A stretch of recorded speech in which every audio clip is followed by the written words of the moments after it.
Good morning, Mountain Christian School. See, and usually this would be the part where I say something along the lines of, it is great to see you this morning. And I wish that I could say that. I wish that we were back together. For right now, we are not able to be, but I am really looking forward to when I can see all of you again. For today, though, we're still going to do something for chapel. It's going to look a little bit different. Hopefully you've already watched the video. Miss DeCruz sent it to me, and then I sent it to you. Maybe you've had a little bit of a chance to worship. Maybe you've had the opportunity to pray and read your Bible this morning already. That's awesome. However, right now what we are going to do is I'm going to do a little bit of a devotional. We're going to skip the birthday song part because what that would be is just me singing happy birthday all by myself. And believe me, you do not want to hear that. So we're going to skip that. We're going to move on to devotional. Here's what I'd like you to do first, though. Before we start this morning's devotional, I would like you to go get your Bible. Go find a Bible in your house, or if you don't have one or can't find one, what you can do is you can click on the link in the email that I sent to your parents' email, and it'll pull up the verses that we're going to be reading this morning, and it's going to be pulling them up in the same translation I'm going to be reading here. So you're going to be pulling up the verses, or you're going to be opening your Bible to Psalm 46, 1-3. Okay? So I'm going to go ahead. Please pause me. I'm going to smile, and you can pause me, and go find your Bible and open up to this reference. Here we go. Excellent. Okay, you should have your Bible. I want you to be reading and following along with me in your Bible, okay? Psalm 46, verses 1-3. We're only going to read verses 1-3 this morning, but here is my challenge for you. Over the weekend, I want you to read the rest of the psalm too. It's a great psalm. There's some awesome stuff in here. I want you to read the rest of the psalm and think about it and pray about it. But for this morning, we're only going to read verses 1-3. Here we go. Psalm 46. God is our refuge and strength, an ever-present help in trouble. Therefore, we will not fear though the earth give way and the mountains fall into the heart of the sea, though its waters roar and foam and the mountains quake with their surging. What do you notice? They're describing something in verse 2, almost a disaster.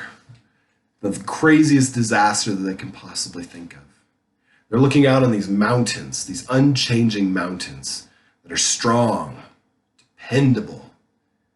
They're saying, if we watched those mountains shaking like in an earthquake, and we saw those mountains crumbling into the sea, that'd be pretty bad. I want you to imagine this. We live in the White Mountains right now. When you're driving up from Phoenix, you can see the mountains ahead of you. Imagine that you're driving up from Phoenix and you see those mountains ahead of you crumbling. They're just crumbling right in front of you and disappearing. And then everything around you is just crumbling into the Pacific Ocean. We're not even anywhere near the Pacific Ocean, but imagine that for just a second. The mountains are crumbling into the sea. How would you feel? The writer of the psalm says, we will not be afraid. And the first question is obviously, why? Why would you not be afraid? If you saw mountains crumbling into the sea, if you saw a disaster like nothing you could possibly imagine happening, if you saw that happening, why would you not be afraid? And luckily the psalmist gives us the answer. Verse 2 starts out with another wonderful key word. It's not a conjunction, it's a conjunctive adjective. No, conjunctive adverb. Therefore. You know Mr. Mann loves these kind of words, these connecting words that are building these thoughts. Therefore, we will not fear. We will not fear. Why would we not fear? You have to look back to verse 1. Why do we not fear? God is our refuge, strength, and ever-present help in trouble. That's why we will not fear. Now, before I talk any more about that, I want to give you an example of that. I brought with me today, I didn't bring it with me, I'm at home.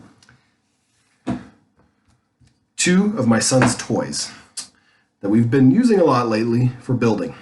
I've got magnetiles and I've got blocks. Here's what I'm going to do. I'm going to go ahead and I'm going to build two very simple platforms, foundations, one out of blocks, out of our old school blocks, and one out of magnetiles. Now, what we're going to do is we are going to be testing these foundations. We're going to be testing them with weight. We're going to be testing them with this can of beans. Here's what I'd like you to do. I would like you to make a prediction right now before we continue any further. Which of these platforms is going to stand the weight better? Our magnetiles? I want the blue one right there. There we go. Or our blocks? Which one is going to stand the weight of this can of beans better? Are you ready? I'm going to do the blocks first in this. Make your hypothesis. Which one's going to be stronger? Okay, here we go.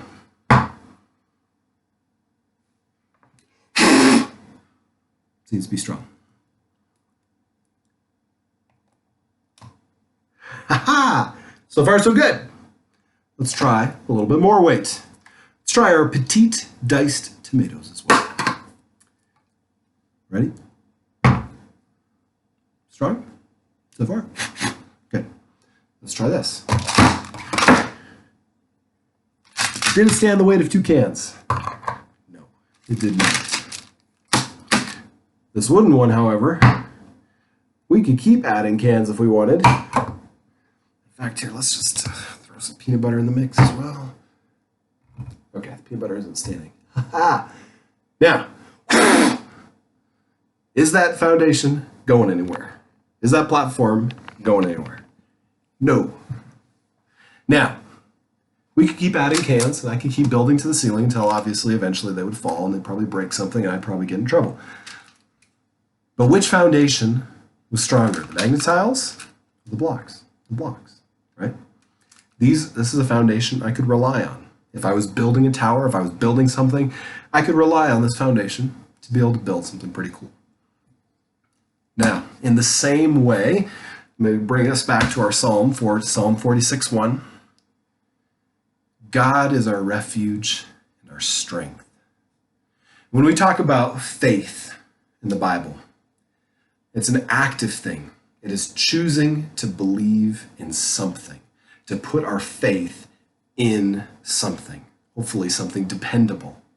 Now, if I was building a giant tower, and I was going to say, all right, I am going to put my faith for this tower in one of these foundations, my magnetiles, or I'm going to put my faith in these blocks to hold my tower. Which would be a better thing to put your faith in? The blocks. I could put as much faith as I want into these magnetiles. I could build my foundation, and I could even use more magnetiles and work on building it even bigger and hopefully stronger. And I could put as much faith as I want into these magnetiles. But does that mean that it's going to hold up? No. I could put just a tiny bit of faith into my blocks here. And are they going to withstand? Yes, they will. Faith is not about how much faith you have. It is about what you are putting your faith in.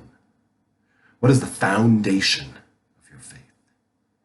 Now, in this psalm, David is looking at all these crazy, it's not David, I'm sorry, it's the sons of Korah. They're looking at these crazy things around them. They're saying if all these disasters happened, we could be not afraid. Why? Because our foundation is strong. Our foundation is in who God is. And that's a lot stronger than these blocks. These blocks, eventually, I could probably put enough weight on them so the block would crack or it would do something and it would fall, right? But here's the thing. If we are putting our faith, if we are relying and trusting in God, that is much stronger than these blocks ever could be. Our faith in God does not change. And then the psalm, They're saying God is our refuge and our strength and our ever-present help in trouble. Because of who God is, we don't have to be afraid. We don't have to worry. And when things are going on in the world around us, when things are happening that are outside of our control, when we are looking and going, everything looks like it's going wrong, this psalm reminds us it's not about things that are always changing. We don't need to have to worry about putting our faith in the bank or faith in governments or faith in things that change. We should be putting our faith in something far stronger, in who God is. Because of that, we don't have to be afraid. God is our refuge, our strength, and our ever-present help in trouble. I want you to think about that this weekend. And please finish the psalm. But I want you to think about that. Where is your faith? Where is our faith? Where is your faith? Where are you putting it? Who are you relying on? Who are you trusting in? Are you trusting in something that changes? Or are you trusting in God who does not change? I want you to think about that this week. We're going to go ahead and end in prayer right now, and then we'll end. So let's go ahead and pray. God, thank you for who you are. Thank you for your character, your love for us, your grace and your mercy, God. And thank you that you do not change. Thank you that you are our refuge, our strength in times of trouble. I pray that we would put our faith in you, we would put our trust in you, and you would help us not to be afraid, God, because of who you are. God, I pray that we would rely on you. We pray these things in the name of your Son, Jesus Christ. Amen. Okay, I'm going to take this down before I accidentally bump it and spill things everywhere and get beans and peanut butter all over the place. I am really looking forward to when we can be back together. I miss you guys. I hope you're doing well. Don't drive your parents crazy. See ya.